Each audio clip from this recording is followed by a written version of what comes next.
दुष्कर्मियों को या धर्मांतरण कराने वालों को फांसी की सजा तक पहुंचाए। मंच से धर्मांतरण कराने वालों को फांसी के मुख्यमंत्री के इस ऐलान से मध्य प्रदेश में फिर से धर्मांतरण पर सियासत गर्म हो गई है। महिला दिवस पर आयोजित कार्यक्रम में मुख्यमंत्री डॉक्टर मोहन यादव ने ऐलान किया। मुख्यमंत्री ने कहा कि मासूम बेटियों के साथ जो दुराचार करेगा, हमारी सरकार उसको छोड़ने वाली नहीं है। इसी के साथ मुख्यमंत्री ने ये भी ऐलान कर दिया है कि धार्मिक स्वतंत्रता अधिनियम में धर्मांतरण करने यादव ने ये बड़ा ऐलान किया है कि जबरन धर्मांतरण किए जाने का अगर कोई आरोपी पाया जाता है तो उसको फांसी की सजा का प्रावधान उसके लिए रहेगा। इसके साथ ही इससे पहले हमने देखा था कि अगर मध्य प्रदेश में किसी महिला या बच्चे के साथ दुष्कर्म या रेप जैसी वारदात को अंजाम दिया जाता है तो भी इसी तरह के प्रावधान को बनाया गया था, लेकिन हमने उस केस में भी देखा कि अब तक किसी भी आरोपी को फांसी की जो सजा है वो नहीं हुई। लेकिन इस पूरे मसले को आप किस तरह से देखते हैं, ये जो ऐलान आज मुख्यमंत्री ने किया है?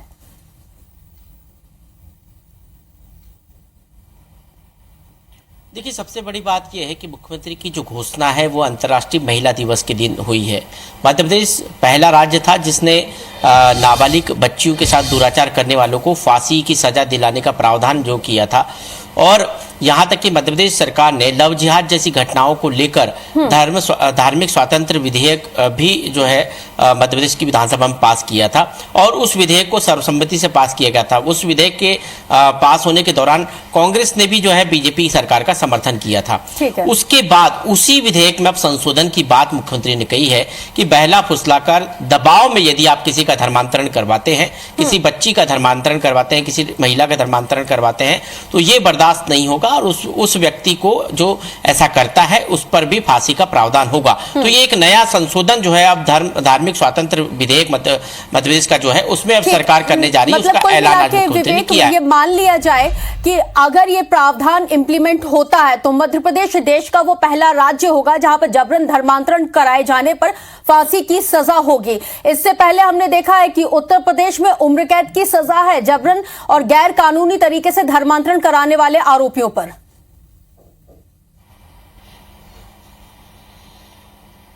निश्चित तौर पर मध्य प्रदेश पहला राज्य बनेगा जो फांसी की सजा का प्रावधान करने जा रहा है, क्योंकि कई ऐसी घटनाएं पिछले दिनों सामने आई जिसमें लव जिहाद जैसी आरोप लगे कि लड़की को बहला फुसलाकर उसके साथ जो है बलात्कार किया गया, दुराचार किया गया और धर्म परिवर्तन तक की कोशिश की गई। बाद में ये खुलासे हुए और उसके बाद लड़की को प्रताड़ना दी गई। इस तरह की जब घटनाएं प्रदेश में सामने आई तो सरकार ने उसको अब गंभीरता से लिया। मुख्यमंत्री की जो घोषणा का एक पहलू ये भी है कि इस तरह की घटनाएं न हो, ये घटनाएं रुके, क्योंकि प्रदेश के कई हिस्सों से इस तरह की घटनाएं आई और उसके बाद ये सामने आया कि लड़की को धर्मांतरण किया गया, बहला फुसलाकर धर्म परिवर्तन किया गया और उसके बाद जो है उसकी स्थिति जो है काफी दयनीय रही। इन तमाम घटनाओं को लेकर सरकार के पास जो ये इनपुट आया और उसके बाद मुख्यमंत्री ने ये फैसला किया और आज उसकी घोषणा की है। अब ये देखना होगा कि सरकार इस बजट सत्र में जो सोमवार से शुरू हो रहा है उसमें ही ये संशोधन विधेयक लेके आ रही है या फिर इसको और आगे लेके जाएगी, क्योंकि ये एक बड़ा मामला है। हमने देखा था पिछले दिनों जब लव जिहाद की घटनाएं घटी थी तब भी सरकार ने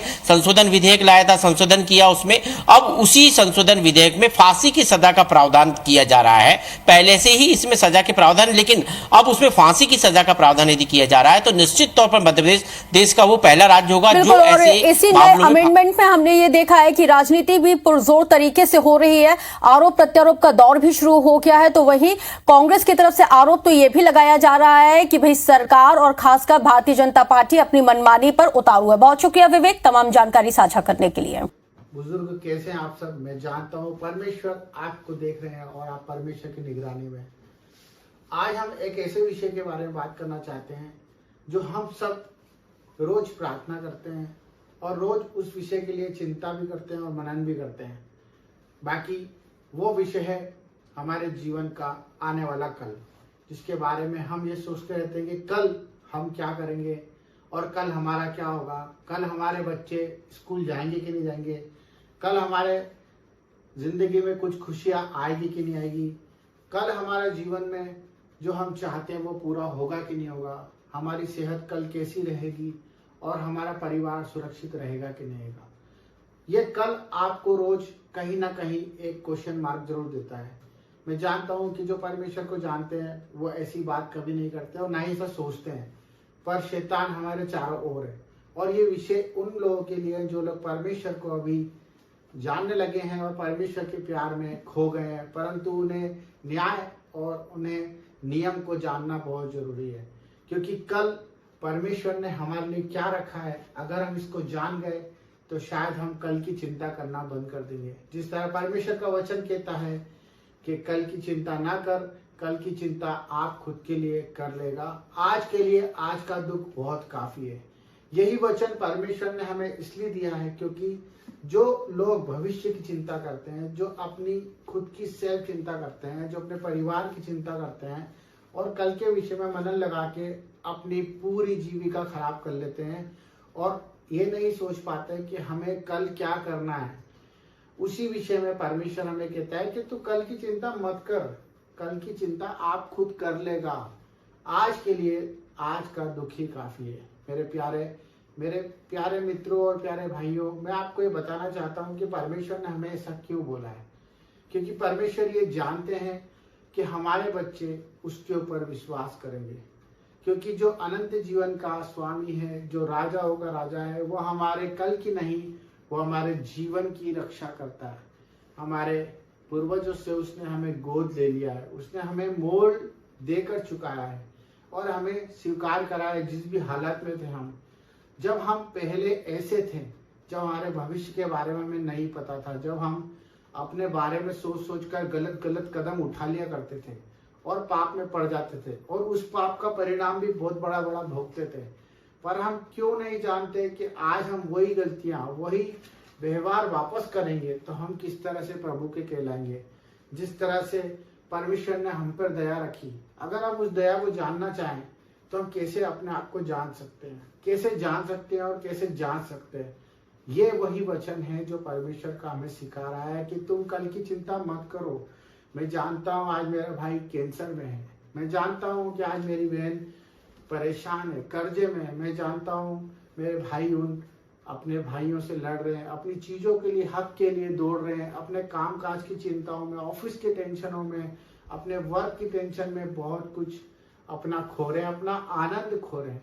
मेरे भाई बहनों, ये विषय परमेश्वर ने हमें इसलिए दिया है कि जब हम इस चीज को छोटा करेंगे, अपने कामों को अनुशासन से करेंगे, नियम से करेंगे और अपने मुख पर सच रखेंगे, हमसे जो होता है हम उसी को करें। हमारी आंखें जितना देखती हैं हम उसी को अपना काम का सोता बनाया, उतना ही चले जितना हम चल सकते हैं। क्योंकि परमेश्वर ने हमारा बोझ अपने ऊपर ले लिया है। व्यर्थ चिंता ना करें, हमें चिंता करने की कोई जरूरत नहीं है, क्योंकि परमेश्वर ने क्रूस पर अपनी जान दी, अपने इकलौते पुत्र को हमारे लिए इसलिए दिया कि हम नाश ना हो और हम विजय के जुलूस में चले और परमेश्वर की महिमा को देखें। और परमेश्वर की महिमा जब भी होती है जब हम परमेश्वर के पीछे अपना क्रूस उठाकर चलते जाते हैं।